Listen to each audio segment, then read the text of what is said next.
Every billionaire knows that time is their most valuable asset. And so in this video, I'm going to be sharing with you my top 15 lessons over 15 years in entrepreneurship to save you the painful memories as well as the costly mistakes that I've made. This video is for my younger version in my 20s if I were to start from zero today. These are the 15 hard lessons that I've learned over 15 years in business so you don't have to pay the price and the pain like I did. Listen closely and get ready to take notes. It's gonna be a jam-packed one. So I'm gonna be breaking the video down into 3 main parts. The first part is about you as a business owner, because I've learned that the better a leader gets in their organization and the stronger, the more capacity that you can handle bigger problems, the better the business goes as well. So that's the first section. In section 2, we're gonna be talking about business game that you're in. In the last part, we're gonna be covering some tactical money lessons that I wanna share with all of you in this video. Let's start with the first section.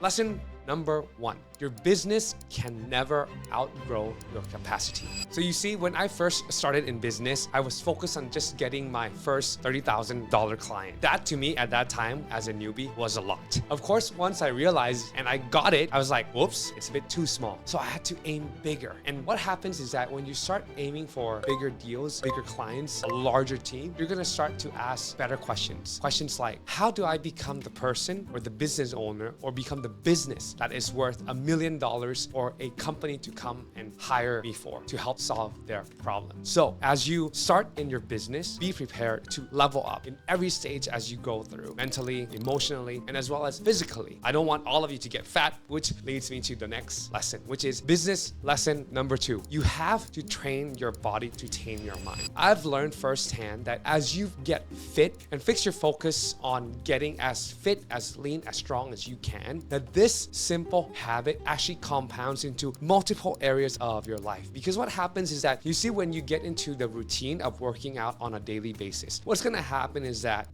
disciplined muscle is also ingrained into your DNA. It starts to become a person of who you are. Imagine a person who is in the gym 7 days a week, 5 days a week, 3 days a week, and has a commitment to just get strong and stick to the boring things, even though no one's looking and no one really gives us the credit as well when we're actually fit and strong. But what happens is that through those little moments, those moments that you push through, even on days that you don't feel like working out, those are going to be the muscles that you build to then tackle bigger problems. And I'm sharing with you firsthand as a testament of this. That one simple physical transformation in my life that I started 15 years ago has compounded it into everything that I have today. So get fit, guys. Lesson number 3, master your mornings and your evenings. You see, there's plenty of internet gurus out there that are going to give you all these extravagant morning routines. You wake up, you meditate, you get a cold plunge, you work out, you write down your top 3 things that you're most grateful for. All that, I'm not trying to undermine it, but I'm saying that what I've found that has worked, that has allowed me to build multiple companies, have attracted an amazing life partner, to have an amazing family, to attract the opportunities that I get on a daily basis like I have today. All that didn't come from all these fancy morning routines. And I'm going to be sharing with you my simple 5-step morning routine that you can actually implement right now. First thing is I wake up and I read the Bible. If you're not a believer, well, I'm going to challenge you right now. Read the Bible. It's filled with wisdom, life, on relationships, on business,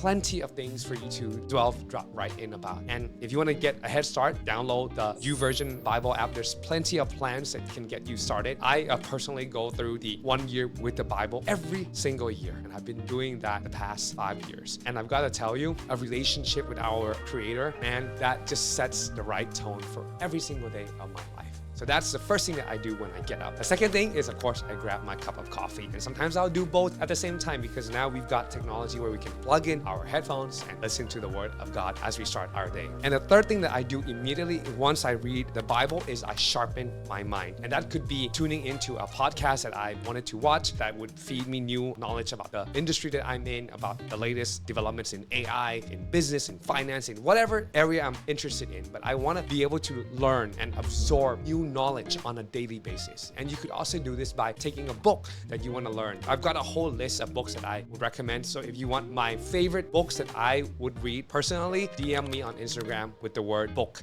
and I'll know that you came from this video, and I'll send you my top 10 books for every entrepreneur, every business owner, and every driven professional who wants to level up in their life to read. That's the third thing that I do. And the fourth thing is then I work out. Most people think that a workout has to be like, this complicated, complex movements, blah, blah, blah, blah. And you might have this like picture of, I've got to run 10K, 20K, train for an Ironman and whatnot. All that is good. I like to keep things simple. And I like to think of ways that I can implement movement and exercise in my daily routine without disrupting my big goals that I've got for my life and my company. My workout can be as short as 15 minutes to 45 minutes. I want to make sure that I allocate time, but I don't put it as a priority too much that it distracts me from what I need to get done during that day. So that's what I would recommend all of you. And then the fifth thing is then I choose the thing that is the most impactful in my life and business to tackle first. It could be getting on that sales call with my client, following up with my team, training my leaders, or perhaps maybe it's an issue that I need to resolve immediately. So basically, whatever you know is the most important thing in your business that's going to either lead to the highest revenue or the highest growth, like perhaps doing a video like this, do that thing first. Simple 5-step process. Now, at the end of the day, don't forget to take some time to just reflect back on the day and give yourself a score, 1 to 10. Keeping progress on a daily basis allows you to see areas of improvement. And the last thing that I do at the end of the day is I always make sure that I end up with gratitude before I put my head down onto bed. Because sometimes we get so busy and occupied that we forget to be thankful of the little things. So don't forget to take some time for gratitude before you go to bed, and as well as prep for the day after. That's lesson number 3.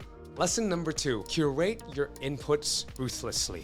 What I teach all of my mentees and my students is that if you are expecting to produce great work, but you're feeding crap into your eyes, into your ears, into your mind, into your soul, how can you create great work if you're giving the wrong type of inputs into your body and into your mind? I want to challenge all of you, especially business owners. Take out your phone and look at the people that you are following right now. What type of content is on your feed, on your TikTok, on your YouTube? Curate those meticulously. Pay attention so that you make sure that everything is there for a purpose and it's only serving for you to be lifted up, to gain more knowledge, to have more insight, to get better, stronger as a leader, as a business owner, and to attract more opportunities to your life. And a simple way that I teach to my students is that just scroll through your feed and just ask yourself, does this post light me up or makes me feel less than? That's a simple gauge. And if the answer is it makes me feel less than, well, perhaps it's time to either unfollow or hide those people from your feed.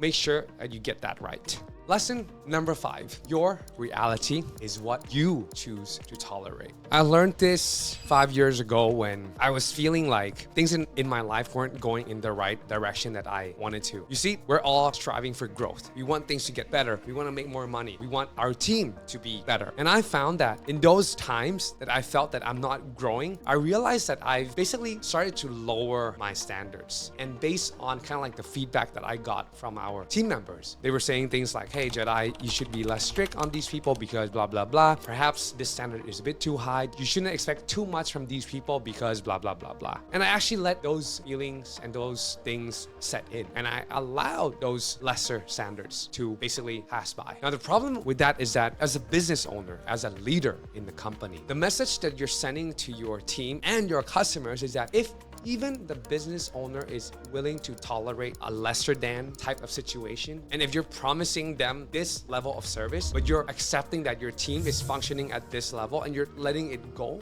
what you're doing is you're actually killing your own business. Don't make that mistake. And once I realized that, I was like, it's time to level up and it's time to set the record straight. And I started to implementing systems, standards, clear SOPs, clear expectations of what I expect my leaders to do, and as well as clear punishments of what happens if they don't follow these instructions and these standards that I've set. So this is really crucial for you as a business owner and a leader. Make sure that you set the record straight since day one, and make sure that the standard that you live by are always either complied or lifted up by the people that you bring into the organization. What I would recommend is to always challenge yourself and your team to always do more. to do better, to aim higher, because that's what it's life about. Now we are in section 2. Understand the business game that you're in. I had to learn this the hard way. You see, I've spent the last 15 years basically building other people's brands. And as you know, right now, the one asset that is just as valuable as time is your reputation and your brand. Problem with that is that if you're busy building brands for other people, you're never gonna be able to actually leverage your own brand. And I had to learn this the hard way, that no matter how solid the brand that you are selling for, that you are partner of, that you are distributor of, no matter how good they are, no matter how strong of a contract that you might have with them, anything can change overnight. Many years ago when I was running my retail company, we had 5 global brands under our company. One of them was the one that was basically doing the best in all of the 5 brands. And that brand also brought us the highest revenue and profits. And my dad warned me, Jedi, make sure that there's a clear black and white written document of a contract between you and them, that you are their sole distributor in Thailand. And I asked them for it. I asked my partners for it. And they're like, oh, Jedi, no need lah, no need,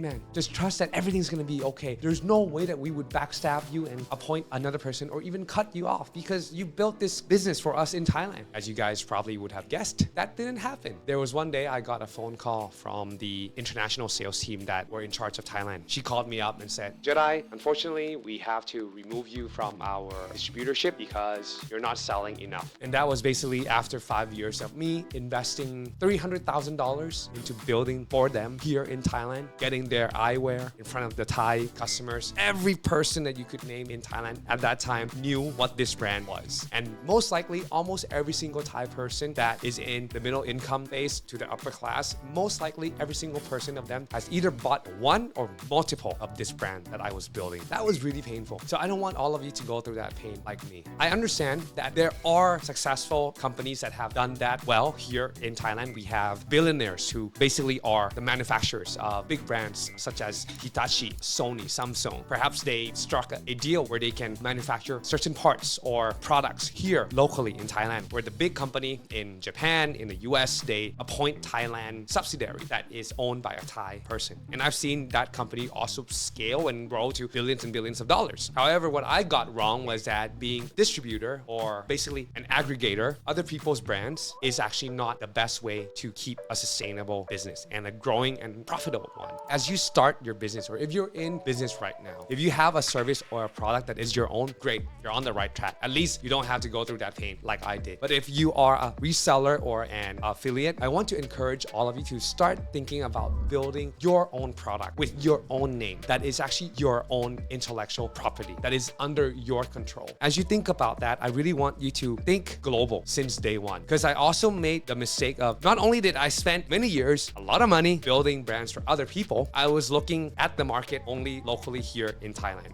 And if I could turn back in time, yes, I would have probably not changed a thing of just bringing in those brands first to leverage their reputation and their products, because at that time I didn't felt ready to build my own factory to build eyewear yet. But I would have taken the learnings and to start build my own eyewear brand, because ultimately all of my customers who are still here with me, who still come to me to ask for frames from the brands that I used to carry, I get DMs on a daily basis of our old customers asking if we have more stock of those brands that I used to carry. Anyways, what I'm trying to say is that imagine if I took that same $300,000 and I used those funds to build my own product, to build my own brand. I'm pretty sure that brand would have been worth millions of dollars by now. And this is also true in my current B2B company. We had multiple great partnerships with manufacturers outside of Thailand, and we also spent a lot of money building brands for them. Of course, we got paid well in terms of the profit that we made. But ultimately, in the long run, every business owner needs to have their own product, needs to have their own service that is unique to them, that is their own IP, that cannot just scale here in Thailand locally, but to scale globally. Now, I'm spending quite a lot of time on this lesson because it is very important. I don't want any business owner who is watching this video to just think about the customers locally in areas that you are serving. I want to challenge you to think globally, because the global GDP, the wealth that is around in the whole world, is much bigger than what you have locally, I bet you. On to lesson number 7. I know it's a lot of content, but I really want to give you the most value out of the 15 years that I've spent on time, on money, and everything that I wasted. And don't forget to like and subscribe and leave a comment on which lesson you found most valuable. It will go a long way for me to keep making videos like this one for all of you here on YouTube. All right, lesson number 7. Give people what they want, not just what they need. This can be applied for any business owner who may have a product already or thinking about creating a product or service. There was a product line that I brought into Thailand, and during the first 2 years, what I was trying to do was I was trying to logically sell our customers on why this product was worth it for them to invest. I was basically appealing to the things that they needed. Actually, what customers care about is how it could help them do the things that they love more, spend more time with their families. And when I started to shift our message in our marketing materials, we started to see a spike of growth, of demand, of leads that were coming in that were more qualified. And it's just a simple switch in the messaging. So if today you're not happy with where you are in terms of the revenue, I would challenge you to think about how you can reposition your message, your sales pitch on how this product or this service could help them have more time to take care of their health, have more time with their families, get more time to be wealthy, to expand their business. Whatever it is, the product that you're trying to sell, make sure that you always remember that ultimately people just want these three things. So if you can make and tailor your messaging in those three boxes, you're gonna go a long way, and it's gonna be much easier to attract your dream clients and as well as get you more sales and revenue as well. And of course, if you need more help, what I can help you with is, of course, we go in much more detail on this, where I can help you one-on-one in our mentorship calls. If those of you who are interested, I'm up to that. And I only want to work with 5 entrepreneurs who want to take things seriously to level up their company, their business, and as well as their personal life. So if that sounds like you, hit me up on Instagram with the word coach and we can chat and see if you're a good fit. I would love to serve all of you, but I would only want to serve people who are committed and want to take life to the next level. Lesson number 8. If you don't advertise, no one will know that you exist. A lot of content creators and coaches, they're trying to basically sell their program on how you can generate leads without the use of ads. And it's almost like creators and influencers and these coaches are trying to demonize ads. But I'm gonna give you guys a very, very big heads up. My business that I've generated over $10 million of revenue for, that would not have been possible without advertising. In fact, this company that I'm currently the CEO of, that my parents built for the past 44 years, the reason that we exist today is because we embrace all types of ads since the day of newspapers, billboards, and we are still gonna continue to invest in ads and marketing because we know as a fact that if we wanna grow and scale fast, using marketing and ads, it's a form of leverage. And honestly, you would be stupid to not leverage it as a tool to grow your business. So don't undermine it, don't demonize it, and I would challenge you to learn how you can leverage it with the organic content that you are already creating. And what I have done is basically I would invest in producing great content that would resonate with our ideal target audience. And then if I see that something works, I would immediately boost those posts on Facebook, on Instagram to get more reach and more impressions on that post. Because if I were to just depend on the algorithm to push it only, honestly, I don't like that type of work. And I don't think that's a life that's worth living for. And I believe that every business owner should take control of as much things that you can control as possible. That means that if organic piece of content does well, do more of those, use ads to get it to reach more and more people so that your reach and your reputation and your product and service can grow even faster. And up to this day, we invest at least $200,000 every single year on ads and media. If you think you can grow without ads, good for you, man. I'm really happy for you. I would love to learn from you. But I found that our company would not have been here without the use of ads. Lesson number 9. Any business model can work if executed well.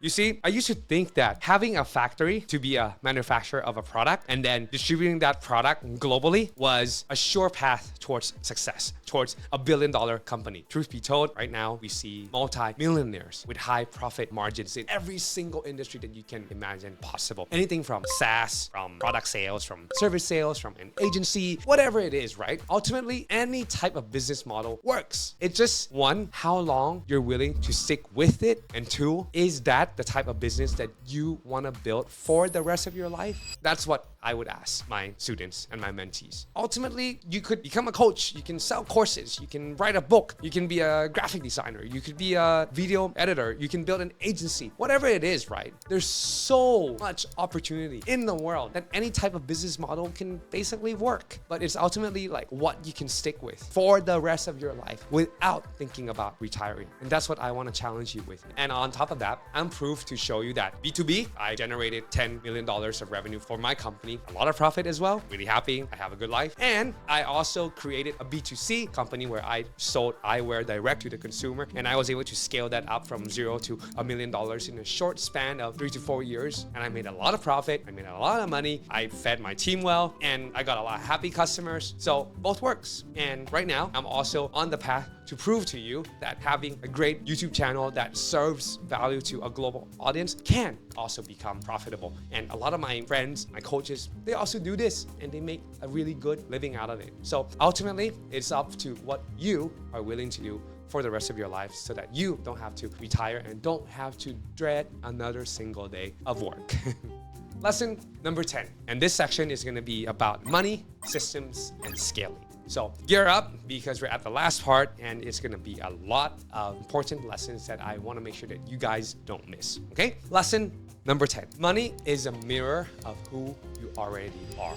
I realized that a lot of business owners deep down have a negative mindset towards the wealthy. They probably have found some experiences, or perhaps it's the news, that have painted these wealthy and rich people as being evil because some of them gain their wealth from things that aren't necessarily legal or ethical. I want to share with you that all of my friends who are multi-millionaires, even some billionaires here in Thailand, are super generous. They're amazing people. They love their families. They love their team. They take care of the team really, really well. What's lacking is that perhaps maybe they're not the loudest on social media. They just don't have the time to do it, or perhaps they just don't feel that it's important to share that much to the world yet. But I'm here to tell you that money doesn't make a person evil. Money just expands or magnifies what is already in you. I want to challenge you to switch that mindset off and to turn it on to something that's brighter and more positive, and that would attract the type of clients and the life that you want as well. Because if you have a negative belief around money, how are you going to be able to attract clients that are going to pay you millions and millions of dollars and billions of dollars if you don't even believe that you are worth it? And if you believe that if you have that wealth that you're going to be evil, then of course you're not going to make yourself or grow yourself or train yourself to get to that level, right? I want to challenge all of you to have a positive outlook towards money and make sure that your heart is grounded with the right values and morals and ethics. And I'm pretty sure that every single person who's watching right now, you have that heart and you have that in you to know that the wealth that you build, that you would accumulate, you're going to use it for good. I want to assure you that money is not evil and that you should embrace it and learn to use it as a tool to help more people.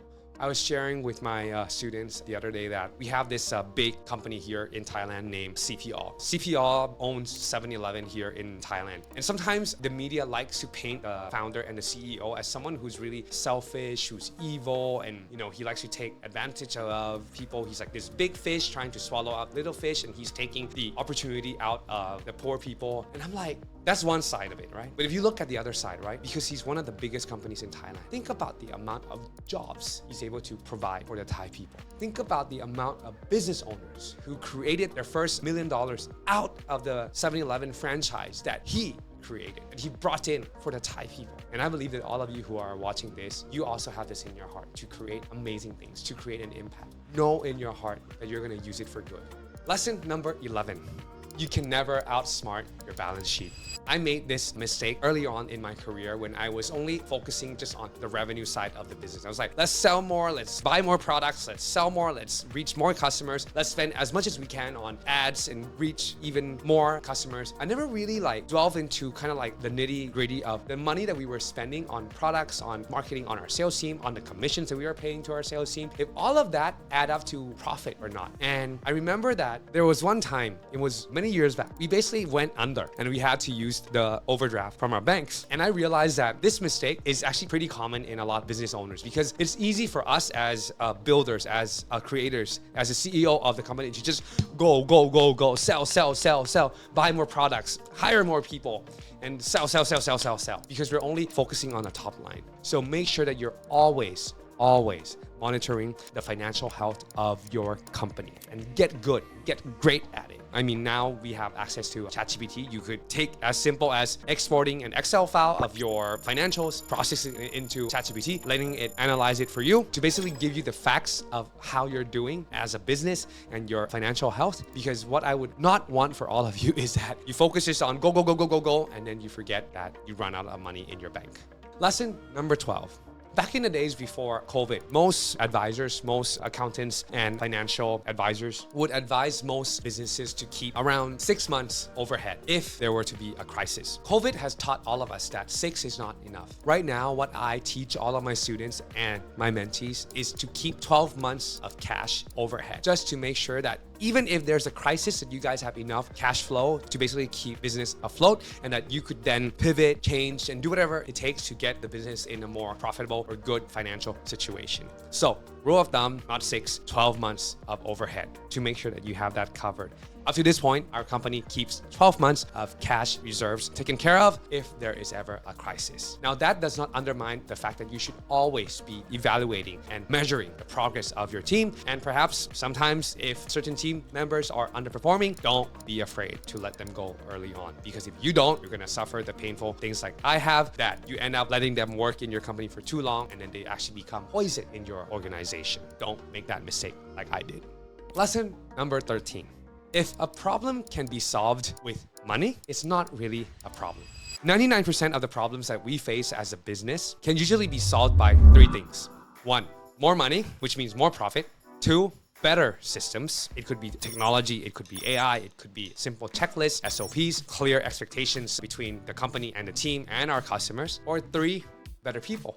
And I found that the bigger your dream is, the bigger the organization that you want to create, all of that has to be consistent. You can't build an organization with B players while you're trying to become an A++ organization. And that usually comes from either 1, training them, or 2, hiring better people.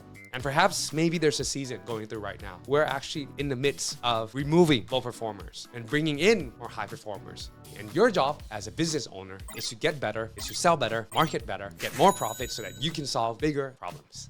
Lesson number 14. When I became the CEO of the company around 10 years ago, I realized that we didn't have any of our processes and our systems. Basically, rhythms of success documented. And a lot of the expectations and a lot of the KPIs, the outcomes that we were expecting from our company, they were all scattered around the company. Some were with the HR, some were with the sales manager, some were with my dad, some were with my mom. Some have not even been written down, but just talked face to face. That was a big problem. It's basically like trying to build a super tall building without the strong foundation to support it. What's gonna happen when an earthquake comes? It's gonna come right crumbling down. And I found that companies that don't put importance on systems, on criteria that makes that company successful, they usually are stuck and usually stay small because the knowledge is stuck between small groups of people. And when those people leave or they retire, new people who come in don't know what's been going on and they can't be trained up to actually maintain the success that the company has been gaining from what those old people have been doing. So don't make that mistake. You see, my dad built the business from 0 up to right now, 44 years. We only started to implement systems and processes, SOPs, checklists just 10 years ago. So imagine the growth and the scalability that we would have had if we started from day 1. So don't make that mistake like my dad did. And I'm sharing this personally. It hurts, but I want to make sure that all of you don't make that same mistake. So start building systems, processes, SOPs, checklists of your success since day 1 and as early as possible. And if you're a business owner and if you're watching right now and if you're like, Jedi, I don't know where to start, hit me up on Instagram with the word systems. I'll see how I can help you and perhaps send you a starting point of what you can do. Number 15, and the last one. Business owners, entrepreneurs, driven professionals, never stop investing in yourself. Invest in your skills, your competencies, your network, your environment, your peer group. Never stop investing in that. I've seen so many people get this wrong, is when they start to have a product or a business that gains traction, as their profit grows, as their revenue grows, their ego also grows. And when your ego gets in the way, that's when you start to go downhill. So don't be that person. Always learn, always be growing, always be leveling up. I'm pretty sure that the business of your dreams is not that far off. It may take 5, 10, 15 years, but at least it's a journey that's fun and amazing to be a part of. I want to thank you, all of you who have watched this far. I hope you found immense value in this video. And if you have any questions or comments, which lessons that you wanted me to expand on in the next video, leave it in the comments. And if you watched up to this, hit me up on Instagram with the word CEO, and I'll make sure to send you something special. I've got a special gift for all of you who've watched till the end. And with that said, God bless, have a good rest of your day, and I look forward to seeing you on the next video and connecting with all of you on Instagram or on Twitter. All right, take care, guys.